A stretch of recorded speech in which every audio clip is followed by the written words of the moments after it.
Suprabhatam friends, welcome to my channel Plants and Me. This is Dr. Sridevi from Mangaluru, Karnataka, India. Today I am going to repot these three hibiscus which I bought from the nursery. Beautiful white, these are hybrid. This is a white colored hybrid hibiscus. This one is a light pink with a dark red middle, and the other one is it's having a bud, and I was told this is a dark red hibiscus.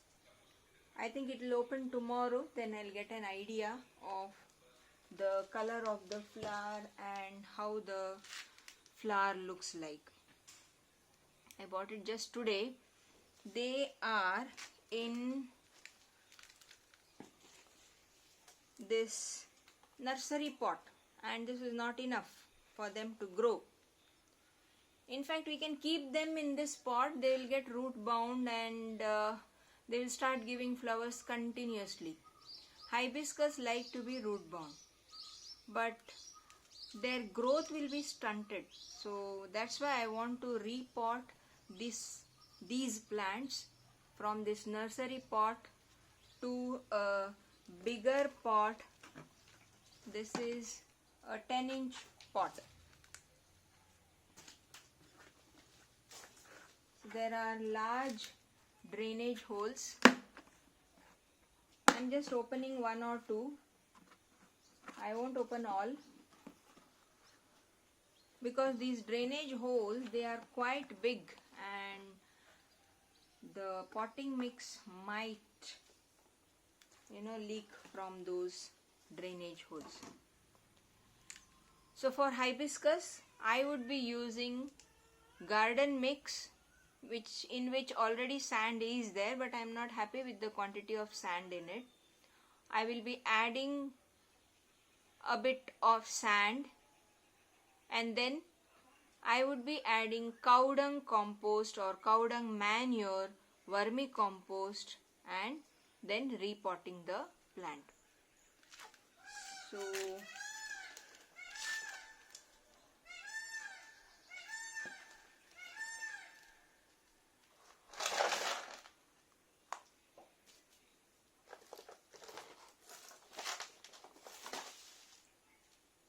I would be doing the same with all the three hibiscus, but I would be showing the repotting of only one hibiscus with the white flower. So as I said, these drainage holes are quite big, but I am not blocking them with anything. Let them be like that. Otherwise we can block them with leaf mold or with coconut chips or with coco coir, anything. That can also be done.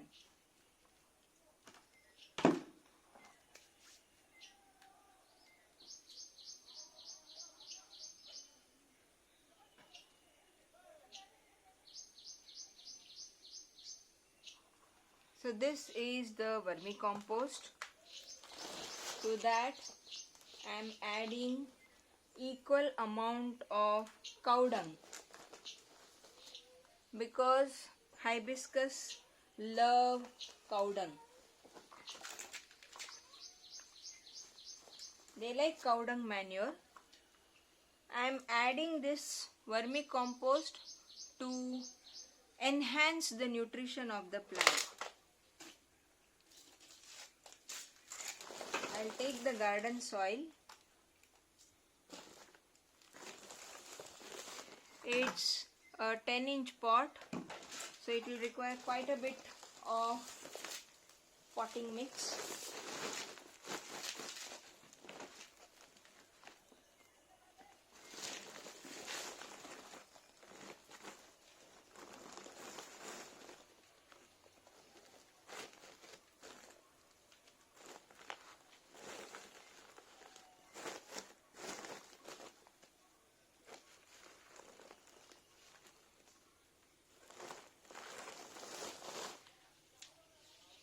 This is a well draining potting mix. There is sand in it, but I am not happy with this. I will add sand, extra sand to this. About 1/4 of this quantity of garden soil I am adding sand, that is the sea sand.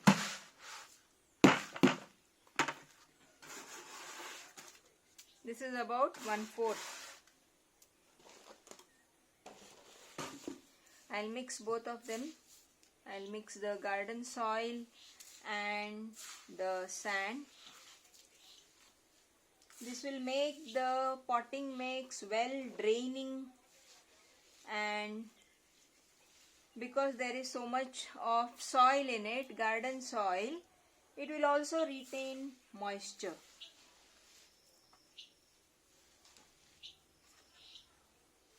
I am adding this cow dung manure and the vermicompost.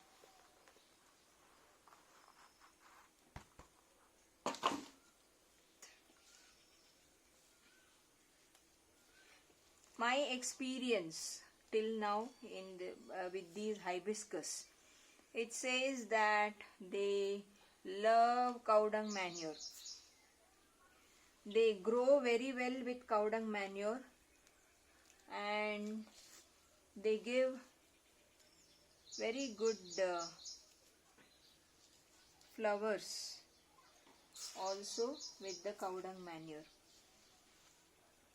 Vermicompost, as I said, I am adding for nutrition's sake.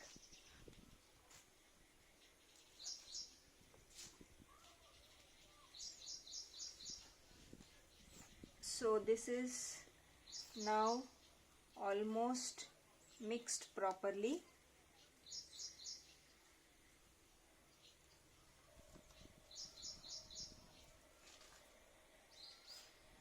Now to this I am adding about 15 grams. It's a 10-inch pot, so around 15 grams of bone meal.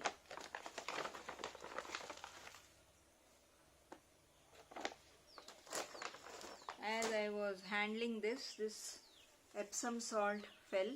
This is about again 15 grams. A little more of bone meal can also be added. Bone meal will help the roots to grow, and not only that, the size of the flowers will be quite big and the flowering also improves. Epsom salt will help the plant to come out of the transplant shock. I would be removing it from that pot and putting it in this bigger pot, so that is called as transplant, and the plant will not like it. In fact, none of the plants will like their roots to be disturbed. They don't like to be removed from the one pot and put into another pot. They don't like. It's such a nice, well draining potting mix because I added sand to it. If you compare this and this is, it is well draining, but it will hold lots of moisture.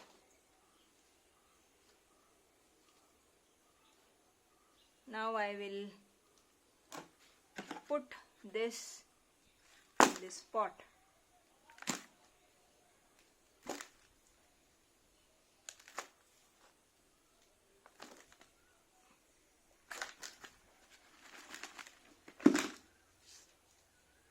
I'll fill around 1/3 of the pot.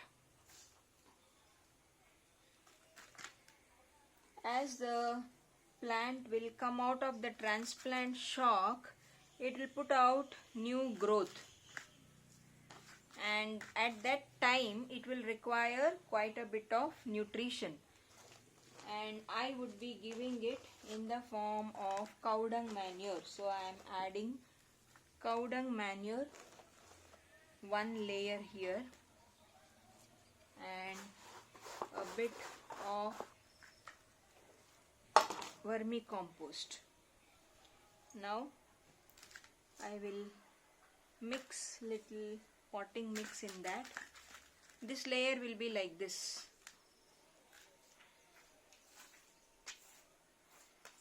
I'll keep it nearer so that it is more clear. Now I'll add more potting mix.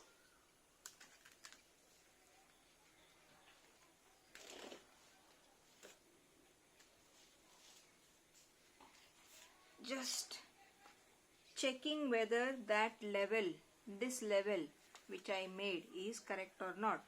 So looks like the level is correct. I will remove this plant from this nursery pot. The roots are coming out of the base of this nursery pot.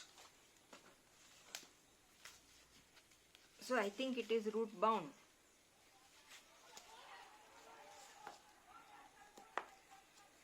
I'll try to pull out.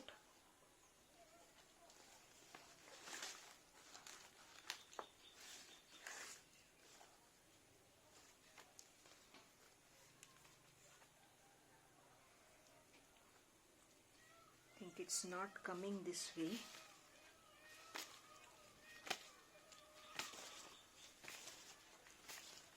Trying to loosen the soil from the edges. Yes, it has come. I won't be disturbing this root ball. I'll be just removing a little bit of potting mix from this roots. I will be, I can loosen the potting mix around the roots so that they can go into the new potting mix in the pot.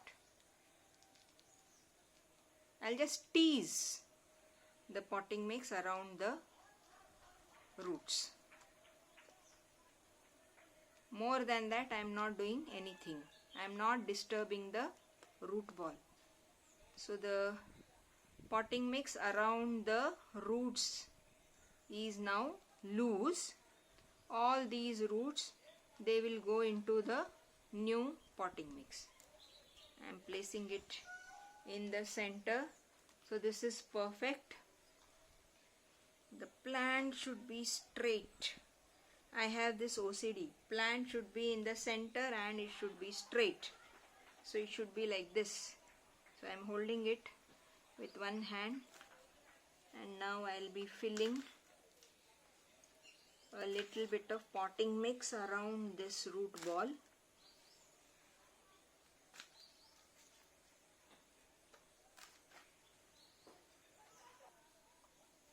Now around this root ball, I am going to add a bit of Epsom salt, just about 1 teaspoon.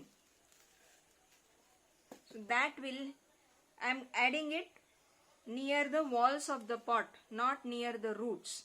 So when these roots develop, new roots develop, they will absorb this Epsom salt. So that will help the plant to recoup from the transplantation shock. So this is okay. I will now cover that Epsom salt with more potting mix. Now here I would be adding just a handful of bone meal. So layer by layer there is these fertilizers which will help the plant to come out of the transplant shock, and at the same time it will help the plant to flower also. It will settle down fast and then it will also flower. What happens is when we remove the plant from one pot and it goes into another pot, most of the time the plant goes into transplant shock. Then it will drop all the leaves and the flowering will stop till the plant develops new roots. And then once the plant develops new roots, new shoots, all this will take time. So this method is my time tested method. It doesn't allow the plant to go into shock, and it will also help the plant to flower. Hibiscus is a flowering plant, and flowers are what we need, so that flowering process does not stop unless the plant is very bad. Sometimes the plant will not be cared properly in the nursery, so such plants will take time to recoup. So this is done. The plant has been repotted.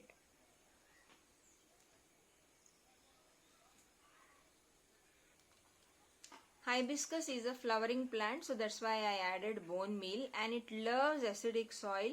That is also a purpose for adding Epsom salt. It loves acidic soil, and this Epsom salt will also allow the plant to come out of the transplant shock. Then the sunlight needs. Hibiscus are sun-loving plants. They love full sun. Full sun in the sense sunlight up to 6 to 8 hours in a day. Even whole day sunlight is also very good for the plant. They will love that whole day sun. Water requirements, they love moist soil, so it has to be watered daily. One day if you miss watering, nothing will happen. Because there is less sand and more soil in it, so that soil will retain moisture. One day if we miss watering, nothing will happen, but the potting mix should not dry out completely. It has to be kept moist all the time, so it has to be watered daily. That is about the water requirements. Then the nutrition. I have put vermicompost and cow dung. Cow dung is very good, or that cow dung manure is very good in nitrogen, phosphorus and potassium. Nitrogen is the highest content in it. Phosphorus is also there and potassium is also there in it. And the hibiscus plants love cow dung manure, so it will help them to grow nicely. Vermicompost is that fortified vermicompost, so it has got all micro and macro nutrients in it, and the one which I added also has got neem cake in it. In fact, while repotting, we can add a handful of neem cake powder which is available, but I don't add because Mangalore weather does not allow this neem cake to be inside this potting mix. It catches fungus immediately, so that is why I don't add neem cake. Other places this can be added. So that is about nutrition. I talked about cow dung, then vermicompost. Next is the bone meal. Bone meal will help the development of the roots of the plant. So stronger the roots, stronger the plant. Apart from that, the flowers come in huge size, large size of the flowers. Then I added Epsom salt. I told about the Epsom salt. That is about the repotting of hibiscus. Now the same procedure I am going to do with the other two hibiscus also. So thanks for joining. Take care. Bye.